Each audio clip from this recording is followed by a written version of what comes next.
2001 সালে 23 শীর্ষ সন্ত্রাসী যে নামের তালিকার তৎকালীন সরকার ঘোষণা করেছিল তাদের অন্যতম ছিলেন সুব্রত বাইন আর মোল্লা মাসুদ। মঙ্গলবার সকালে কুষ্টিয়া থেকে গ্রেফতার করা হয় এই দুজনকে। একই সময় রাজধানীর হাতিঝিল থেকে অভিযান চালিয়ে গ্রেফতার করা হয় তাদের আরও 2 সহযোগীকে।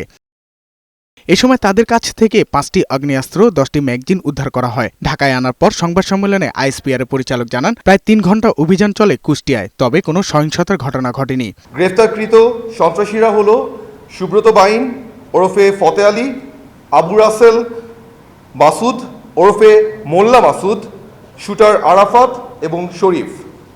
অভিযান চলাকালে তাদের কাছ থেকে উদ্ধার করা হয়েছে 5টি বিদেশি পিস্তল, 10টি ম্যাগাজিন, 53 রাউন্ড অ্যামুনিশন এবং একটি স্যাটেলাইট ফোন। অপারেশনটি অত্যন্ত সুনিপুণভাবে ক্ষয়ক্ষতি বা সংঘর্ষ ছাড়াই পরিচালিত হয়, যা আমাদের বাহিনীর পেশাদারিত্ব এবং রাষ্ট্রের প্রতি দায়বদ্ধতার উজ্জ্বল দৃষ্টান্ত।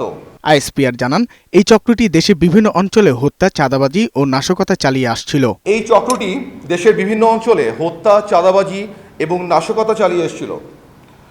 উল্লেখযোগ্যভাবে সুব্রত বাইন এবং মোল্লা মাসুদ হল তালিকাভুক্ত 23 জন শীর্ষ সন্ত্রাসী দলের অন্যতম নেতা এবং 7 স্টার চক্রের মূল পরিকল্পনাকারী।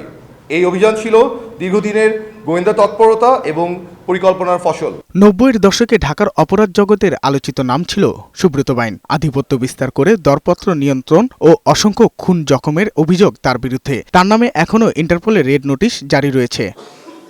অন্যদিকে সুব্রত বাইনের হাত ধরেই মোল্লা মাসুদ অপরাধ জগতে জড়িয়ে পড়েন। 2003 সালের পরে তাকে আর বাংলাদেশে দেখা যায়নি। মোল্লা মাসুদের বিরুদ্ধে একাধিক হত্যাসহ বিভিন্ন মামলা আছে। সাজ্জাদুর রহমান, বৈশাখী সংবাদ, ঢাকা।